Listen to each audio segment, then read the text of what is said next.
दोस्तों, हमारे चैनल में आपका स्वागत है।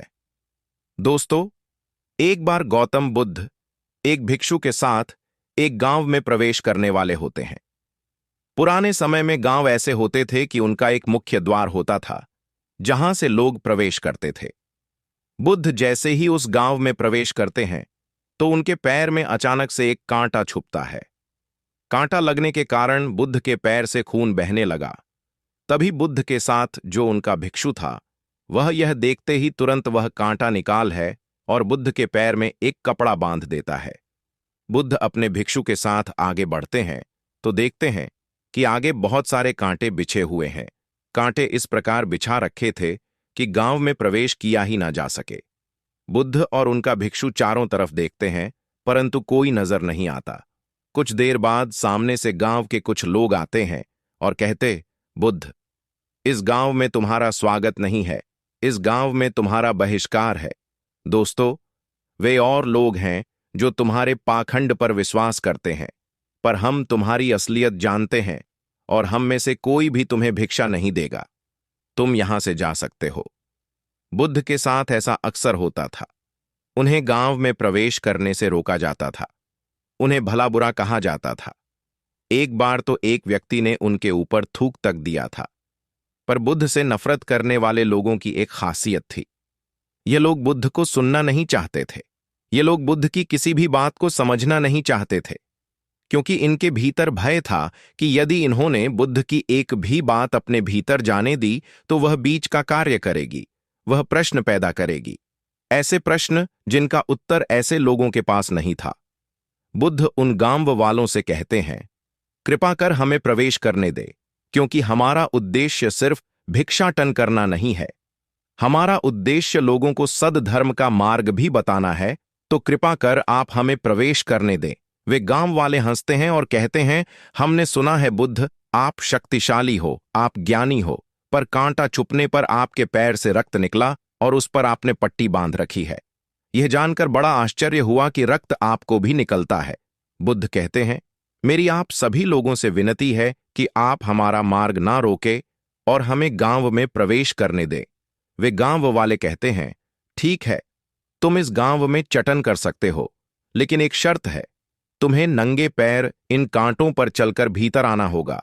अगर तुम ऐसा कर पाए तो इस गांव में प्रवेश कर सकते हो। इतना सुनकर बुद्ध नंगे पैर उन कांटों पर चलकर उस गांव में प्रवेश करने लगते हैं। बुद्ध के पैर में कांटे छुपते हैं और उनके पैरों से रक्त बहने लगता है। अचानक एक व्यक्ति दौड़कर आता है और बुद्ध के सामने से कांटे हटाने लगता है। वे गांव वाले जो बुद्ध से ईर्ष्या करते थे, वे उस व्यक्ति से कहते हैं, रुको सुनीत, अगर तुमने बुद्ध के मार्ग से कांटे हटाए तो इस गांव से तुम्हारा दाना पानी उठ जाएगा। दोस्तों, उस समय वर्ण व्यवस्था चलती थी और वह व्यक्ति जो बुद्ध के रास्ते से कांटे हटा रहा था वह शूद्र वर्ण से आता था और शूद्र को उस समय सबसे नीचा माना जाता था। अपनी छोटी सोच के कारण वे गांव वाले सुनीत को धमकाकर डराने की कोशिश करते हैं, पर सुनीत उन्हें अनदेखा कर कर बुद्ध के रास्ते से कांटे हटाता रहता है। उस समय ऐसी व्यवस्था थी, शूद्र वर्ण का कोई व्यक्ति क्षत्रिय या ब्राह्मण से ऊंची आवाज में बोल भी नहीं सकता था। पर बुद्ध के पैरों से बहते रक्त को देखकर सुनीत हर परिणाम को भुलाकर बस बुद्ध के रास्ते से सारे कांटों को हटाने लगता है। सारे कांटों को बुद्ध के सामने से हटाने के बाद सुनीत हाथ जोड़कर बुद्ध से कहता है, रुकिए बुद्ध, इस गांव में इन लोगों को छोड़कर पूरा गांव आपसे मिलने के लिए भरी नजरों से शिक्षा देने के लिए विचलित है और उसके सर पर हाथ रखने का प्रयास करते हैं। लेकिन सुनीत पीछे हट जाता है और बुद्ध से कहता है, बुद्ध कृपा कर आप मुझे मत छुए, मैं अछूत हूं। यदि आपने मुझे छुआ तो आप भी गंदे हो जाएंगे। लेकिन बुद्ध आश्चर्य की नजरों से भरकर सुनीत से पूछते हैं, क्या कह रहे हो तुम? सुनीत, तुमसे पवित्र व्यक्ति तो मैंने अपने जीवन में नहीं देखा और तुम अपने आप को अछूत कह रहे हो, जो किसी दूसरे की पीड़ा देखकर अपने आंसू ना रोक सके, जो किसी दूसरे की पीड़ा देखकर खुद के जीवन को संकट में डाल दें और सबके विरोध में खड़ा हो जाए। उससे पवित्र कौन हो सकता है? सुनीत बुद्ध की बातों को सुनकर वे गांव वाले तेजी से हंसने लगते हैं और कहते हैं, सुना था बुद्ध बड़ा ज्ञानी है, पर इसे तो वर्ण व्यवस्था के बारे में भी नहीं पता।